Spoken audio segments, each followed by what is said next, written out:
Next दोस्तों शुरुआत करते हैं आज के इस वीडियो को। स्वागत करता हूं सभी का इस चैनल पे।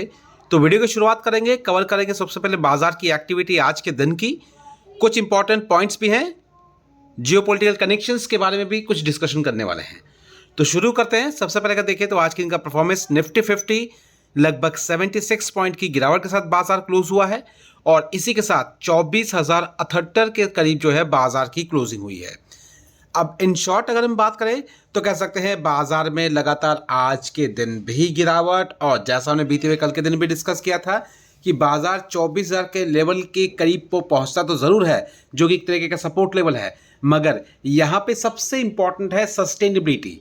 और जिस तरीके से सिचुएशंस और जिस तरीके से बाजार रिएक्ट कर रहा है उस हिसाब से अगर कहें तो 24,000 का लेवल भी टूटने में समय नहीं लगेगा। तो ये चीज़ें हम बाजार में बहुत इंपॉर्टेंट और बहुत ही खास तरीके से देख रहे हैं।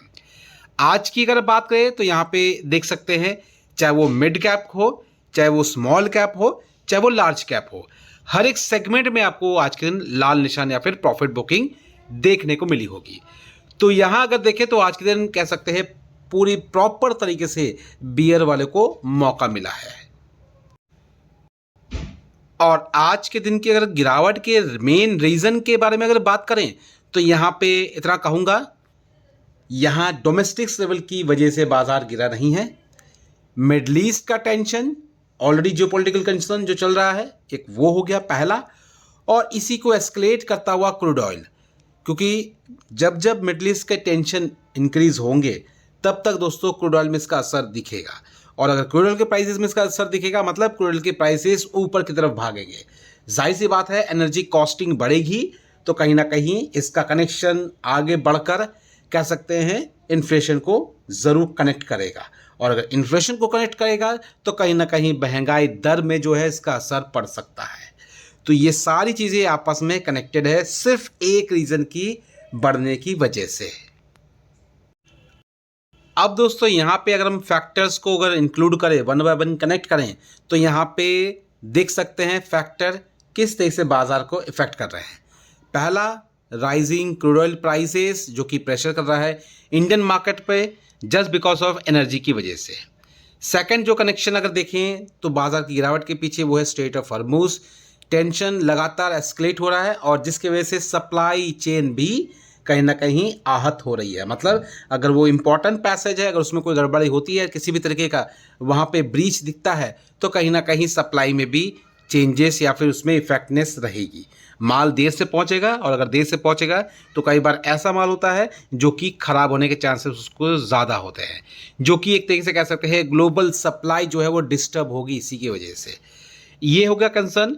तीसरा अगर बात करें तो कह सकते हैं यूएस एंड ईरान के बीच का जो जियोपॉलिटिकल टेंशन लगातार इन्वेस्टर्स के सेंटिमेंट्स को वीक कर रहा है, और इसी वजह से इन्वेस्टर जो है पैसा इस जगह पे नहीं लगा रहे हैं, क्योंकि ये मार्केट जो है स्टॉक मार्केट हमेशा इस तरीके के कारणों की वजह से काफ़ी ज़्यादा एस्केलेट होता है, काफ़ी ज़्यादा ट्रबल में आता है, काफ़ी ज़्यादा प्रॉफिट बुकिंग होती है, काफ़ी ज़्यादा उतार चढ़ाव इनमें दिखते हैं। और ये एक वजह है जहाँ पे बाजार से बचने की हर कोई कोशिश कर रहा है इस रीज़न की वजह से। तो ये अगर कहें तो इम्पॉर्टेंट है रीज़न, और ये रीज़न आगे एस्केलेट क्या कर रहा है, ट्रेजरी यील्ड को। अगर यूएस ट्रेजरी यील्ड की अगर बात करें तो वो भी लगातार इंक्रीज हो रहे हैं, और ये जब जब होता है, जब ये बेसिकली ऑल्टरनेट मार्केट जैसा इंडियन मार्केट की बात कर ले या मतलब इक्विटी मार्केट की बात करें, ऑल्टरनेट मार्केट जब जब ऑल्टरनेट मार्केट में इसका प्रेशर रहेगा तब तक बॉन्ड यील्ड के प्राइसेस में इंक्रीज होगी, मतलब परसेंटेज इंक्रीज होंगे। तो ये है एक इम्पॉर्टेंट, क्योंकि शिफ्टिंग जो है पैसे की वो उस कदर या उस तरफ होती दिखती है।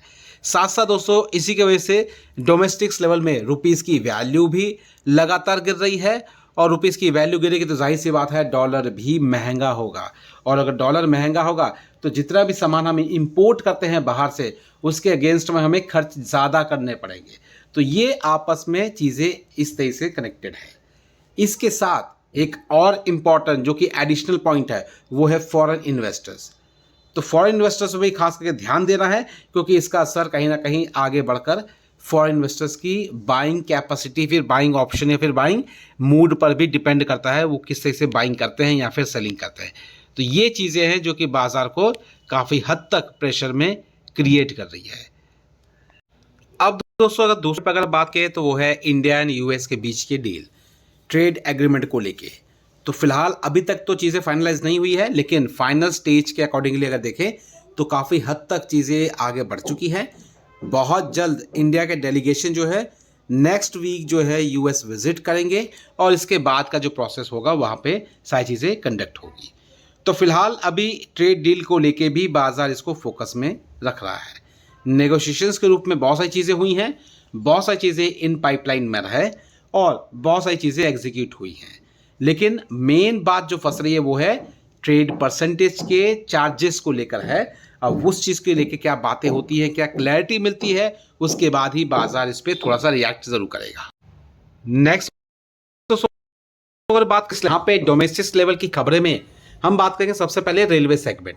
तो रेलवे सेगमेंट को लेकर अगर देखिए तो कह सकते हैं फिलहाल क्लियरेंस मिल चुका है और क्लियरेंस दोस्तों सरकार से मिला है लगभग 9,450 करोड़ के आसपास का रेल प्रोजेक्ट्स।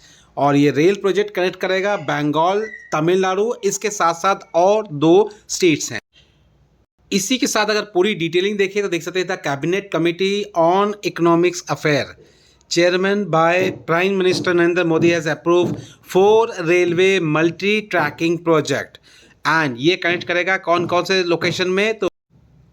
तो यहाँ पे दोस्तों अगर लोकेशन की अगर बात करें तो कवर करते हुए वेस्ट बंगाल है, उड़ीसा, तमिलनाडु एंड आंध्र प्रदेश।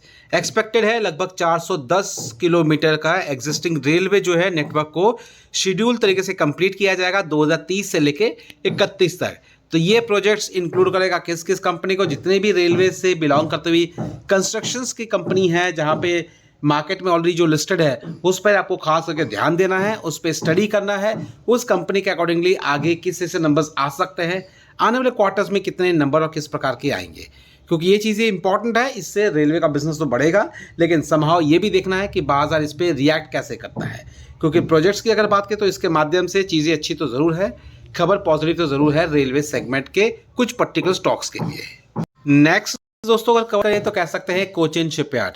तो कोचिन शिपयार्ड की अगर बात करें तो यहाँ पे देख सकते हैं 5,000 करोड़ का जो प्रोजेक्ट्स है वो बेसिकली क्लियर हो चुका है केरला की तरफ से, जिसके लिए लैंड लीज के लिए अप्रूवल भी मिल चुका है। तो कोचिन शिपयार्ड जो है बिजनेस एक्टिविटी में अपने चीज़ों को लेके आगे बढ़ रही है, जिस बिहार पे ये सारी चीज़ें दिख रही हैं। इस बार के नंबर्स बेहतर ज़रूर नहीं आए हैं, लेकिन उसका थोड़ा बहुत इम्पैक्ट पड़ा ज़रूर है। लेकिन आगे की जो क्लैरिटी है दोस्तों, यहाँ पे बहुत सारी चीज़ें एक्सपेक्टेड है जो कि 1 बाय 1 एग्जीक्यूट होंगी। अब इस डिटेलिंग को लेकर अगर यहाँ पे देखें तो project is expected to create around 2000 direct job. तो ये हमें यहाँ पे देखने को मिल रहा है, एम्प्लॉयमेंट अपॉर्चुनिटी मिलेगी। साथ साथ दोस्तों साउथ सिटी में या फिर साउथ रीजन में ये जो प्रोजेक्ट्स है एक तरीके का कह सकते हैं बहुत सारे लोगों को भी यहाँ पे इससे जॉब्स क्रिएशंस मिलती देखने को मिलेगी। साथ साथ आने वाले समय में कंपनी के नंबर्स पे सुधार क्या होता है ये भी देखेंगे। तो ये बिल्कुल ना भूले, कोचिन शिपयार्ड की अगर हम बात करें तो जीआरसी को आपको मतलब साइड करना है या फिर उसको नज़रअंदाज करना है, ऐसा नहीं है। जीआरसी भी उनमें से एक है, अच्छी पोजीशन है उनमें भी। मैज़गांव डॉक भी एक उनमें से एक अच्छी पोजीशंस में आता है। तो ये 2 से 3 जो पोजीशंस है जो कि शिपयार्ड के स्टॉक्स को इंक्रीज लेके आगे चलता है। तो इन तीनों स्टॉक्स पे आपको ध्यान रखना है, तीनों कंपनियां कैसे परफॉर्म करती है उनके डेटा के अकॉर्डिंगली चीज़ों को फाइंड आउट करना है। और चैनल के साथ जुड़े हैं तो आपको इसके बारे में प्रॉपर अपडेट रेगुलर तरीके से मिलता रहेगा। नेक्स्ट अगर बात करें दोस्तों यहाँ पे ईवी सेगमेंट, तो ईवी सेगमेंट को लेकर बहुत सारी डेवलपमेंट हो रही है, अलग अलग तरीके से चीज़ें दिखने को मिल रही है। जैसे चार्जिंग स्टेशंस की बात कर ले, इसके अलावा और भी बहुत सारी चीज़ें हैं। हालांकि देखिए तो अभी की जो अपडेट है ये बेसिकली एक पर्टिकुलर स्टॉक को लेके है, जहाँ पे एक कंपनी को बहुत तगड़ा कह सकते हैं बिजनेस एक्टिविटी मतलब डिक्लेयर हुई है। चार्जिंग स्टेशन से मामले में बहुत सारी चीज़ें होंगी, देख सकते हैं यहाँ पे बिकवो ग्रीन टेक लिमिटेड एंड ये जो कंपनी है MOU साइन जिनको मतलब मिला है, बेसिकली एक लॉजिस्टिक प्राइवेट लिमिटेड कंपनी के साथ इनकी पार्टनरशिप्स हुई है आगे फर्दर बेसिकली इसी EV सेगमेंट पर काम करने के लिए। तो हालांकि इस कंपनी पे नज़र रखेंगे, लेकिन इसके साथ साथ ये समझ में आता है कि इस सेगमेंट को या फिर इस सेक्टर को लेकर बहुत सारी डेवलपमेंट चल रही है। यहाँ पे हमारा फोकस पॉइंट इस पर्टिकुलर कंपनी के लिए नहीं है, लेकिन हाँ एंटायर सेक्टर को लेकर कवरेज है कि यहाँ पे आप देख सकते हैं लॉजिस्टिक्स के तौर पे अगर देखें तो 10,000 EV डेवलपमेंट आपको यहाँ पे देखने को मिलेगा, जो कि आने वाले 3 साल तक के टारगेट को मतलब कह सकते हैं कवर करेगा। तो ये चीज़ें हमारे लिए इंपॉर्टेंट है। तो EV सेगमेंट से बिलोंग करते हुए जितने भी स्टॉक्स है कनेक्टेड है डायरेक्टली और इनडायरेक्टली, उन सभी पे नजर रखें। नेक्स्ट दोस्तों अगर बात करें तो मोतीलाल ओसवाल, तो मोतीलाल ओसवाल की तरफ से कुछ कंपनीज है जिनकी कह सकते हैं आगे के आउटलुक्स को अपग्रेड किया गया है, जिसमें आईसीसी प्रूडेंशियल एसेट मैनेजमेंट जो कि ईएमसी कंपनी है उनको कवर किया गया है और बताया गया है कि कंपनी जो है ऑलमोस्ट लगभग आने वाले समय में 23% तक का मोमेंटम दिखाएगी। टारगेट भी आप देख सकते हैं यहाँ पे मेंशन आपको देखने को मिल जाएगा, लेकिन फिर से कहूँगा अपनी स्टडी बहुत ज़रूरी है, सिर्फ इसी चीज़ को फोकस में रख के किसी भी तरीके का एक्शन नहीं लेना है। तो ध्यान रखें, एक तरीके का सिर्फ अपडेट है, यहाँ पे किसी भी तरीके की कोई रिकमेंडेशन नहीं है। तो चलिए दोस्तों, फिलहाल ये सारी अपडेट्स को कवर करने के बाद वीडियो को अभी करते हैं यहाँ पे वाइंड अप। बाकी जो चीज़ें हैं आने वाले नेक्स्ट वीडियो में कवर करेंगे जो कि हमारे ऐप में आएगा। एंड जिनके पास ऐप का एक्सेस अच्छी बात है, नहीं है तो नीचे दिए रिस्पॉन्स में आपको लिंक मिल जाएगा, लिंक पे क्लिक करके ऐप का एक्सेस ले सकते हैं, ताकि फ्यूचर की प्लानिंग्स कल के दिन क्या हो सकता है और कहाँ पे हमारा ध्यान होना चाहिए इसके बारे में प्रॉपर आपकी नॉलेज आपको मिलती रहे। तो अभी करते हैं वीडियो को वाइंड अप, मिलते हैं अपने नेक्स्ट वीडियो में, तब तक thank you watching and bye bye.